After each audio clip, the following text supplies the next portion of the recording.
Welcome to the program. I'm Mark Imperial. This segment's being brought to you by booksgrowbusiness.com. It's the place where busy professionals get their books done and published to educate consumers, grow their businesses, and to leave a legacy.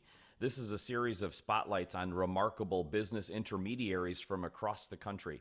And joining me on this segment is Rayl. He's with the Trans World Business Advisors in Coachella Valley and Inland Empire. Rick, welcome to the program. Thank you, Mark. It's happy to be here. Rick, tell us a little bit about your work and specifically who are the types of clients that you specialize in working with? Well, our motto is trying to make good deals for good people. So we're trying to help business owners transition either into or out of their business. It's a very personal service that we provide. We specialize in Main Street businesses and lower middle market, the entry level for private equity. One of the inspirations for this series is like sort of the lack of information or awareness of how to actually sell a business today.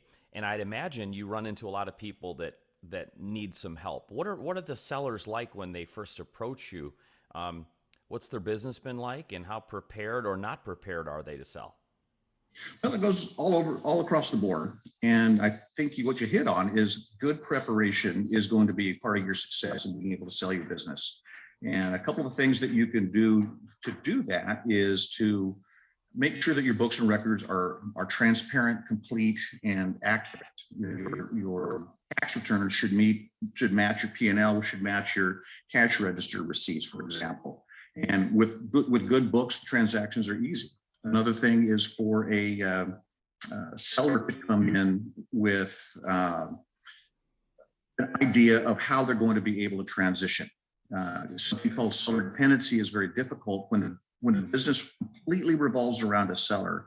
It's hard for a buyer to mentally get into the transition and picture themselves doing what that seasoned seller has been doing. So the more delegation and clear transition strategy that a seller could put together in advance will be helpful to the transition and being able to get them to actually move the business. How much time do you recommend a business owner take, like previous to selling, to prepare properly and get those things in order? Well, that depends on how prepared they are going into the sales process.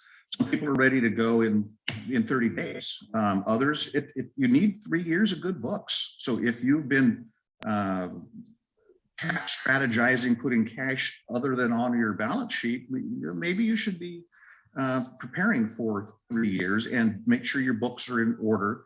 Your buyers are going to look for 3 years worth of tax returns to ascertain that this is a transparent and believable business.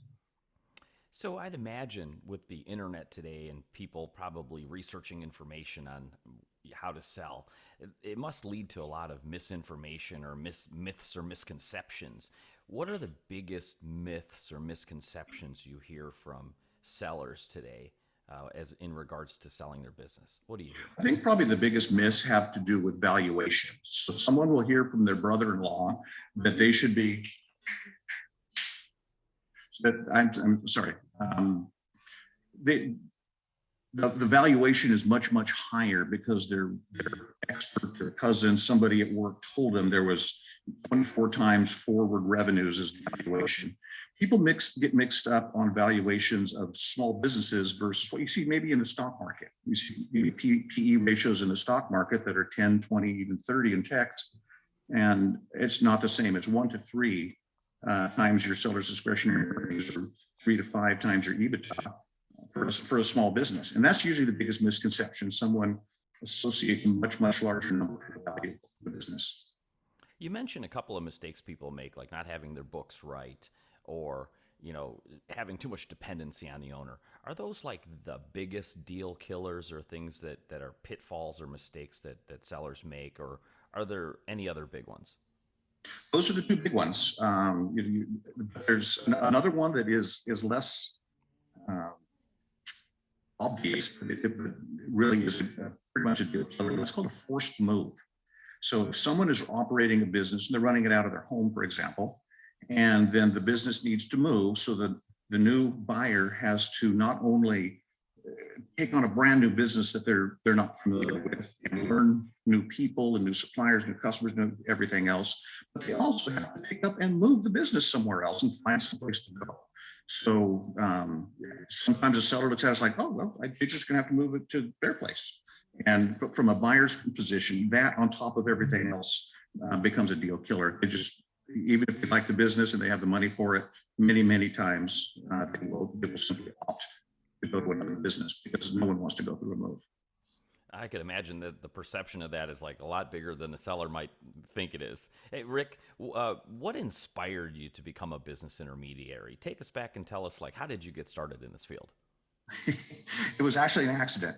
I was going to start another business, and I started researching for that business, and I ran across Transworld.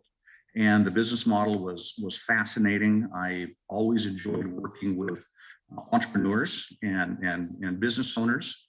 And my background as a corporate executive in supply chain operations areas trained me over 30 years how to negotiate and read contracts and deal with landlords and all those things and operate businesses on many levels.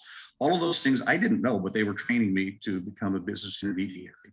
And I had to have a very vast and varied network and toolbox in order to do my job. We're, one day I'm talking to an aircraft company, the next day I'm out in the desert with somebody who's doing water wells, and following day I'm in a restaurant talking to a restaurateur, and you just have to have all this preparation. So I didn't know I spent a lifetime preparing for what I'm doing. So now we're here. I get to work with my wife, which is always a delight, and take care of the people of the Inland Empire. Great experience. Rick, for folks listening right now that they know they need to get their books and all their items in order because they're considering selling, and if they'd love to speak with you, how do they find you, connect with you, and learn more? The best way is just to call us at area code 760-766-3881, or you can reach me directly at rrayl@tworld, that's TWORLD.com. And please go to our website at www.tworld.com/Coachella Valley. Terrific. Rick, this has been fantastic. I really appreciate you stopping by and sharing with my audience today, and I wish you continued success for you and for all of your clients. I appreciate being here, Mark. Thank you very much, and have a great day. That was Rick Rayl. He's the founder of the Transworld Business Advisors office in Coachella Valley and Inland Empire. And this segment's been brought to you by booksgrowbusiness.com. It's the place where busy professionals get their books done to educate their consumers and prospects, grow their practices, and to leave a legacy. That's all for now. I'm Mark Imperial, and thanks for joining me.